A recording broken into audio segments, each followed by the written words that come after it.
Hey guys, my name's Khadroth, and I'm here to talk to you about the Mystic Eyes Symphony event coming up on NA.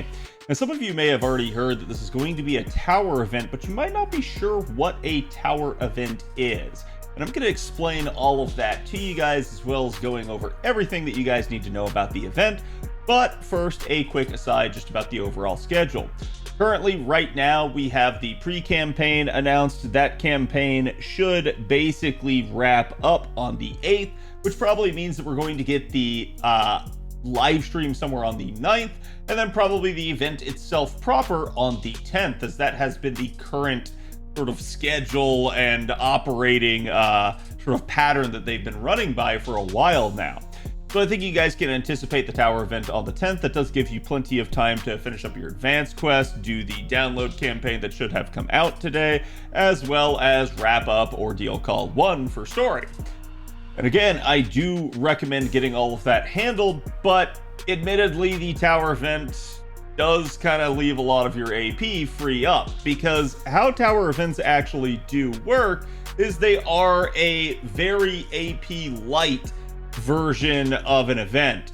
And I'll get into that here in a minute, but again, just basically understand that we are coming up here on anniversary for NA. This will be happening a lot sooner than you guys would maybe anticipate, because for NA it actually happens about a month earlier than it does on JP. That is the whole reason why we're getting this event about a month earlier than JP got it. It's basically just going to be due to the fact that NA celebrates anniversary at a different time. Ours is normally on the July 4th weekend, which means that ours should be somewhere looking like the somewhere starting about Friday, July 4th, ironically enough. Should be it. So looking like basically that Friday into the Saturday and Sunday. Now, it does at least bear worth mentioning that you guys are going to get a lot of rewards for anniversary. You're going to have a GSSR, you're going to have new units to roll. We've got summer coming up in the future too. So keep in mind, we got a lot of banners coming out here. Just, you know, keep your eye on the prize. If you guys have your eyes set on a new unit that's coming out in the future, keep saving your courts. Don't get baited. That's the only advice I can give you guys. But anyways, let's go ahead and let's talk about the actual Mystic Eyes Symphony event and what a tower event is. The tower events usually have a structure of having 200 different floors. This is the way that they've been kind of throughout time. We get them about every 2 years or so in the game, with a little bit of variance to that. But they are normally a very light event in terms of how events normally go. That is to say, they don't have a shop involved in them. Instead, they are way more of an active participation type of event. And you don't actually have to do the entirety of the tower. You're usually expected to do the first 100 floors. That is essentially where you get the vast majority of the benefit from. But after that point, if you go the extra 100 floors, you can get even more rewards. So we do recommend that you guys complete it, because ultimately it is more of a time waster than an AP waster. Basically, each floor usually costs you 1 AP a tick to ascend. So you end up usually having a lot of AP left to spare. And the reason why is because each floor is going to have a battle that you participate in, and there is also going to be an exhaustion mechanic with regards to your units. So a lot of your AP might not end up getting used up, because you'll end up spending so much time just to spend your AP down. This actually does free up quite a bit of your AP to be used on other things like, say, storm pods in this circumstance, or again, other stuff like free quests, say, from Ordeal Call 1. So you do have a little bit of time to be able to do other stuff, even though there is a currently ongoing and active event. Now, the exhaustion mechanic is going to be an important feature of any tower event, because it's what actually slows down your progress and stops you from just doing all 200 floors at once. That being said, some players do actually have that capability if they have a robust enough account and they rotate their units right, because each floor usually has a different set of enemies on it. You can usually see a couple of them ahead of time, and so you just kind of know, hey, I'm not going to need this set of units for a little bit here, so why don't I just go ahead and use them now?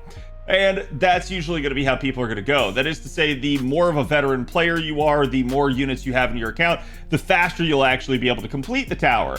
The newer the account you have, some people may be worried about this, but you will actually still be able to complete the event. It just may take you a lot longer. This will have a 3-week duration to the overall event structure, so you do have plenty of time, but this is an event that you can complete very quickly should you so choose, but it's not a requirement to do so. You will see people completing the event very fast, but don't worry about it if you're taking your time or you just can't seem to accelerate the rate at which you're clearing it, basically due to account restraints. That is perfectly fine and acceptable. Understand that, yes, the less units you have, the longer it will take you to get through, because the exhaustion mechanic will stop you from being able to actually go ahead and do more runs. Now, how does the exhaustion mechanic work? Basically, every single time you guys end up taking a unit into a node during a tower event, you get to use them in that node, and then afterwards they go on cooldown. That cooldown is usually somewhere around 6 hours. And so if you play long enough, you can definitely get back to the point of being able to use them. But there is going to be ways to accelerate the cooldown and being able to get the unit back faster. And that is by using rest areas. Each tower event has rest areas that you can use, and this particular one actually does have some interesting mechanics in the fact that each rest area has an affinity for certain units to be used in it. And it really just depends on kind of which rest area you're targeting and which units you have on cooldown. So don't worry about it too much. You will have plenty of capability of resting all of your units. Some of them will have to be unlocked as you progress through the tower. Again, the way you're going to progress the actual tower is by doing these traversing quests. Each one of those is going to advance what, quote, floor you're on. And like I said, there's going to be 200 different floors. So you were going to have the capability to just kind of keep going and going and going until all of your units end up exhausted. But if you put them in the rest area, you'll get them back even faster, as it will half or sometimes even third the amount of time that it would require for you to get the unit back in. So anywhere from 3 to 2 hours instead of 6 hours. So yes, there's still going to be a cooldown, but it does give you a way to accelerate some of your best units. I recommend adopting a strategy of using your best units first, getting them on cooldown, putting them in the rest areas, and then trying to get them back so that if you end up in a difficult battle somewhere later on in the tower, you have them available to you a lot faster. That way, you guys actually do get sort of the maximal value out of this. Now, keep in mind that if a unit goes on fatigue and you have no other units to be able to use in a node, you may just have to take units that are a different class. You may have to take units that you maybe never expected to do. So tower events are a really good test of your account. And that's why the devs occasionally throw them out there, is because it's a really, really good idea to encourage players to level up all of their units, to invest in the various multitude of servants that they have across the span of their account. And it's why the devs do it. They just want to see you guys actually working on your entire accounts overall. So the more robust your account, the faster you'll go through it, the easier this will be for you. The newer your account is, or the less invested in it is, the slower it's going to be, and maybe the more painful it's going to be. But that being said, you guys should be able to still get through it. Even new players should have the capability of advancing decently far into the tower. However, if you're so new that your levels aren't really like adding up too much, and you just don't have very many options, and units are not like capable of handling a lot of the high-end content, maybe be content with just doing those first 100 floors. It is what it is, but some of you guys may end up actually kind of being hard limited by what this event offers. And the reason why is going to be the fact that there actually is not a support mechanic in here. That is to say, each traversing quest, you're only going to be able to use your own units. You're not going to be able to use a allied support, a friend support, anything like that. So you're going to be on your own for this, and that's going to make it a little bit of a difficult thing for newer accounts, as they're not going to be able to take some, big whale account to help bail them out if they do encounter a tougher fight. But again, it should allow for some interesting scenarios, and it should be something that will actually test your knowledge of the game and your preparedness. So it is a good thing. I don't want to make the tower event sound super hard. For you veterans, it'll probably be a walk in the park. But for you newer players, especially again, if you don't have a super invested in account, you just don't have a lot of options, it could definitely be a little hairy for you. So like I said, keep your eye on the prize, keep trying to advance as fast as possible. This does mean you'll have to play a bunch, maybe play at different times of the day. That may be difficult for some people with their schedules, but it is something to understand. Now, again, on top of this, just understand that not being able to take that support slot, like we said, is going to be a huge issue. But there is an upside to this. As we already mentioned, the rest areas do have the capability of cooling you down. You're going to have also the capability in this event to collect portraits of all the servants' feet. Don't ask me, it's just a mechanic for the actual event itself. We actually did a meme video of this 2 years ago when it came out on JP, as we basically turned it into a gigantic sort of, guess whose feet is whose just from the image. And you guys can go find that video. It's called Feet Grand Order. It was definitely not the best video I've ever made, but it was entertaining to say the least. And if you want to see the better follow-up to it, it was Boob Grand Order or Fate Boob Order. I don't remember. Either way, both of them fantastic videos. Go give them a watch. You'll find them entertaining. But we are going to have a campaign. Basically, we're in the middle of that pre-campaign right now. It's just going to give you some nice apples. We're going to end up getting the live stream, and we're going to end up having an event reward. This is going to be the other benefit that I talked about. And that's going to be that you're going to have an actual craft essence that you guys can acquire in the event. Normally, tower events don't give you jack crap. Sometimes they do give out a craft essence though, and this one is at least an interesting one for the purposes of the event.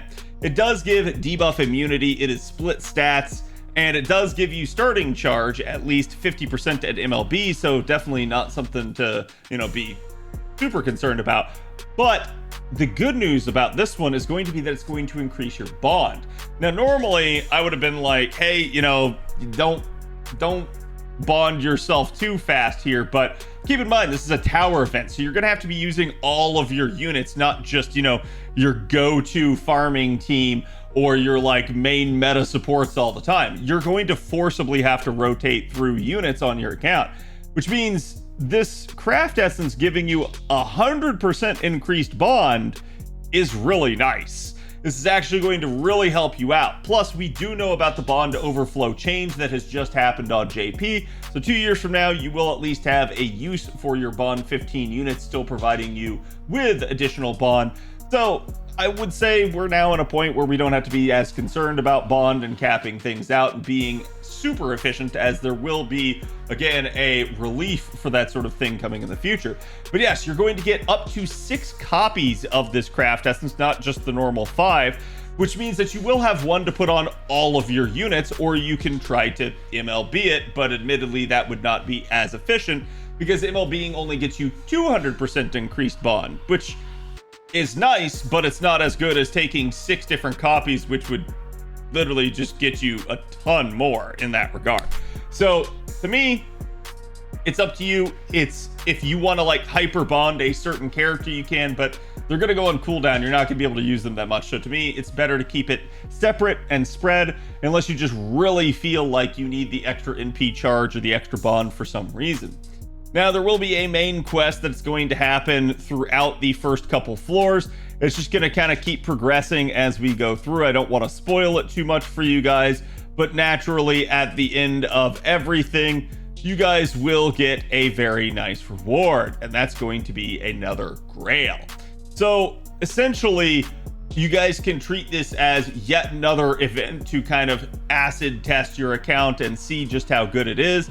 There are going to be those traversing quests, which, remember, you do have no supports that you can take, and you do have a minimum of 3 units being required. So you can't just cheat it like you could maybe in, say, LB7 and just use 1 unit. You're going to have to use 3 units at a time here, which means each run is going to basically fatigue 3 of your units. So you can kind of do a little bit of head math and ask yourself how many servants you have on your individual account. And that's how many runs you can do before everybody is fatigued if you divide by 3. Now, you do again have the rest area, so you can get people back faster, but needless to say, yeah, if you guys have, less robust accounts, if you don't have as many units in your Chaldea, keep in mind this will be something where you're going to have to do more tap outs and more waiting and more runs than a person that has, say, like 400 units. The person that has 400 units can do 4 times as many as the person that has 100 units. So you're basically just going to see them kind of lapping you to a degree and being done with the event a lot faster. But like I said, keep in mind that you guys can actually get this done. Now, there are basically 3 different tiers. It's actually 4, but the way the event breaks down is it breaks things down into levels and like categories. So the first 50 levels are going to end up being your forest traversing levels. Your next 50 levels all the way up to 100, and that point is going to be the gigantic tree level. After that, the last 100 levels are going to be the portrait collecting levels. That's either going to be just portrait collecting, or again, for the last 50, it'll be considered additional portrait collecting, but it's still just part of the same thing for the event purposes. Now, like I mentioned before, the first 100 levels are kind of where the story is. The last 100 are extra to a degree, but it's up to you if you want to collect all the portraits and go all the way. You don't have to, but it is a fun thing to do. I do recommend it. There will also be side quests, particularly Foliage Quests and Portrait Quests. The Foliage Quests are just going to basically end up giving you guys, foliage, not foliage, basically end up giving you guys just static rewards. Again, I do recommend doing them, but it's not the biggest deal. They're sort of like miniature challenges. Just understand that this is going to be a thing in the same way that you're not going to have a support for this, and you're still going to have to basically take 3 units. So keep in mind, it is what it is. The portrait quests are very similar, except this is going to be how you can guaranteeably get certain portraits. So you'll probably want to do them all in an effort to collect everything. There will still be static rewards for completing each one. So I do recommend it, including all the way up till the end there. And you guys can get at least some decent, just very cheap rewards. Now, the side quests will actually have an AP cost, so that's something to factor in as you're balancing out your AP as you go through the event. Like I said, the normal tower traversal quests are just going to end up costing you AP, like 1 AP, but the side quests are actually going to cost you a little bit. So yeah, you will at least spend some AP in this event. Don't make it sound like it's free in that regard, but it is going to be something where, yeah, you should have a lot of AP to spare. And if you feel like you're going to cap out on AP, just go do a storm pod, or, go spend down your AP in some other way. If you're worried about like being able to complete everything fast enough and you're sitting there staring a lot of 1 AP in the face. There will be a challenge quest as well for this one. Again, it will require you to clear Portrait Collection Photo 50, and that's going to be fairly deep in, but that challenge quest is going to be an interesting one. It's a very gimmicky fight. It does have 3 enemies in it, and each enemy has their own set of gimmicks based off the creation stacks that they have. They will also be based off of the number of allies they have available, so if all 3 of them are around, they'll be really, really strong. However, with each one of them you kill off, you will basically reduce the capability of each of those creation stack skills. Now, the thing to understand about this one is going to be that immediately you're going to be hit with an unremovable 200% attack down. One of the easiest ways to deal with this is to basically just plug suit someone in. You can also use taunts very effectively, and in order to stack or stop other creation stacks from actually going on you, you can definitely do things like stunning or skill sealing the enemies.